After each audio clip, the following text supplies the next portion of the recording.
Hi everyone, welcome to our Fridays in our Max Allure week. I'm Dr. Myrdalis Diaz Ramirez. I'm the creator of the Design Your Physician Life podcast and our Max Allure Mastermind, which is a physician entrepreneur mastermind. I want to first say hello to all my fellow pain physicians. I'm an interventional pain physician, and I want to especially say hello to the ones who are meeting this weekend at the Women Innovators in Pain Medicine in Nashville, Tennessee. I'll be meeting you. I live tonight, and on Sunday I will be a speaker there on mindset for the physician, and will give you a special exercise that has helped me to focus and find my why. So I hope that this is helpful for all the attendees. I'm hoping to transmit a surprise live with a surprise guest during the meeting, and bring you that gift. So stay tuned. As you know, on our weeks, we call it the Max Allure Week. On Monday, we present you a topic of the week. And this week, we introduced the topic, which was building a novel health curating business online. And why? Because on Tuesday, then we have our Design Your Physician Life podcast. And we had Dr. Heather Hammerstedt precisely discussing her story on how she created a novel health curating business online. And if you haven't seen it, please feel free to check it out on any of the major platforms. On Wednesday, to expand on that topic, we gave you some tips and we gave you a challenge. We really talked about some of the many questions that you need to answer as you're building any business. And we asked you also to tell us about any difficulties that you've had building any businesses in the past. I can tell you that in the creation of different versions through time, we've all confronted, many difficulties, and we have, I want to tell you about some of them. Maybe they have been related to the lack of knowledge. They have been related to the lack of financial education, lack of coaching, and also because of the times that we were living in. Before we go on to tell you about that story, please remember to type there #live and later #replay, so that people can learn more about that. Let me give you the example that we had in when we first opened our pain clinic. I'm an interventional pain doctor, and my husband and myself opened a clinic. Eventually we grew to 2 locations, but at the beginning, when we went to do that process, we were not able to get a loan. Nobody in our area was giving any loans to any physicians in our area to open any office.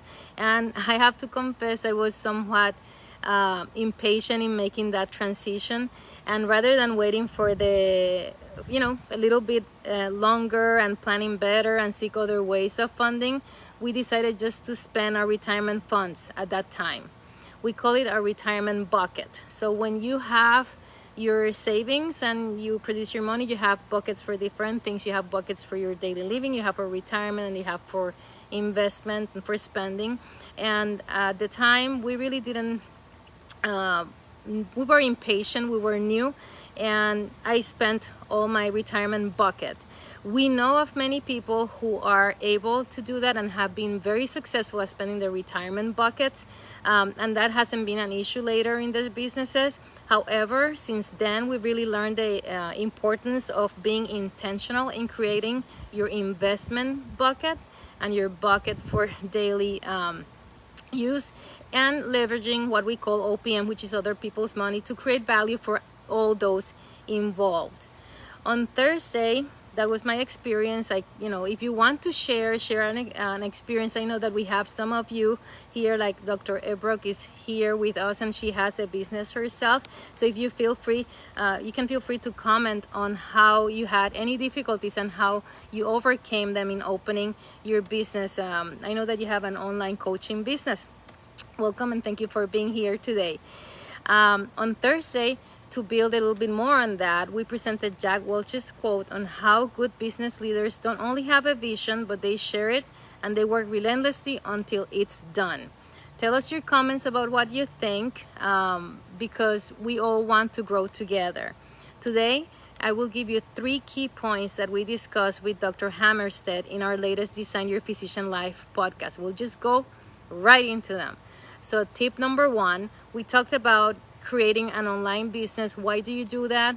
Well, first is your passion, right? But we want to also create an online business for passive income. As physicians, we're used to exchange time for money. And in thinking about an online business, we really want to focus on the passive income streams. Which things did Dr. Hammerstead do so that she would be able to have more passive income and not really being there all the time exchanging time for money? First, she created avenues where her time wasn't the only source of revenue by automation. So she says you only touch things once. You want to plan to have people who can do things in the same way like you can do them.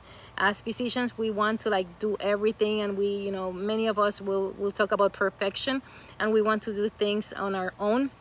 But if you plan to have somebody and automate the systems, then you're able to achieve much more and create that passive income. Make sure that whatever you're doing is something for passion that you like, but you have to also plan for these steps. The step of automation, getting people to do things like you do, that they can do, teaching them, and also market specifically, plan for marketing and sales. That's very important. Those tips Dr. Hammerstead gave us. Tip number 2, identify your weaknesses and get help. One of the things, as physicians, we want to do everything, and we've gone through medical school, and we're so ready to be successful by the time that we finish with so much studying. But the truth is that this is entrepreneurship, and it will take a lot more. We have learned from different classes and specialists on how to become the physicians that we are, and we haven't gotten education in other things like branding, marketing, business creation. And having coaching for us in our case, and for many of the physicians like Dr. Hammerstead, who discussed her case in the podcast this week, really helped us achieve our goals much quicker. In her case, she talks about the marketing, which was really a specific challenge that she identified in her business. So she learned that there's a continued evolution in the way that marketing strategies work. They really change with time, and you have to adjust yourself, your business, your strategies with the times. You have to measure what we call the KPIs, your key performance indicators, in reasonable ways. So the same way that we give a medication to a patient, an antibiotic, like Dr. Gordillo is here, right? He's not gonna go ahead and give an antibiotic and wait for it to work in 12 hours, right? It has to give it time. We have to give the same time for our KPIs in our businesses to work. So you decide, okay, it's going to take a month, 3 months, 6 months, and you measure, and then you do something with your measurement. So you come back, you don't wait, you don't have to wait until it's too late, and you don't stick with the same things if they're not working, because you want to further grow. Tip number 3, plan for your avatar, your client, at the same time. Please also plan for your personnel. So your avatar is like the center of, is the hero of the story, right? Whenever you have a company, whenever you have a business, you want to please that client. It's okay to create a product or a service, but if you don't have somebody that you're gonna be giving that, is not really a business, right? And that's the most important thing that you can start with. However, you have to prepare for your personnel too. And one of the things that Dr. Hammerstead talks about, she mentions it again, is touch everything once. So she created what's called standard operating procedures, SOPs. And you can do videos. She did videos. So whenever you have something that you're going to be teaching new employees, you record your sessions, and that way you can teach that. When you're doing live sessions with your employees, it's great because it has more questions, and you can record those and present them to your next employees.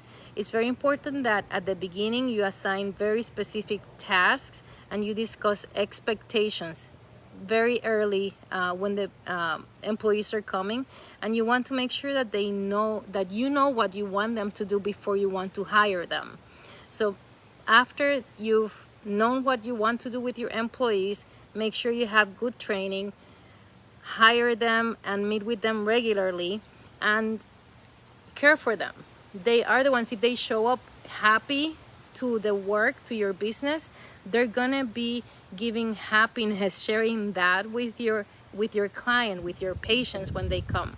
I want to tell you something that's very important that we do in our company, and we're very fortunate because we have right now 2 VAs, 2 virtual assistants, and I'm very proud of what we have been able to accomplish. And it's because we found this particular company that provides mindset training for our employees. So we not only do coaching for ourselves as entrepreneurs, we also have coaching for our employees, and we give them mindset training. So I believe that if we're able to have them be happy for their lives, they're going to present like that to work, and they're going to be so happy when they, and as I've mentioned before, not everything is roses, right? But you have to do everything you can to make sure that you have an effective team. And we've talked about teams before, team creation and all that stuff, and that's really a very important part. So the 3 tips that we talked today about: one, when you're creating your online business, is a passive income. So we want to try to automate and do things where, as physicians, we don't have to be there all the time. Some people call it mail money. So you create systems where you can create more businesses in your online businesses within that structure, where you have different income streams and they're automated and you don't have to be there all the time. Number 2, identify your weaknesses, and you do that early and get help through coaching. And number 3, take care of your employees. That's extremely important. Those are the 3 main tips that we have for today as you're creating an online business. And the truth is that these help for any type of businesses, your clinics, whatever it is that you're creating as an entrepreneur. I think this helps you grow. Please feel free to type live and replay. Visit our website called maxallure.com, MAXALLURE. Listen to our podcast, Design Your Physician Life. Send us comments and topics that you'd like to learn more about. And if you want a specific guest in our show, or you're a successful physician entrepreneur yourself who's ready to share your knowledge, please contact us. We'd love to hear your story in our podcast and share it with everybody else. Thank you and have a great weekend. See you soon in Nashville. I'll see you then. Bye.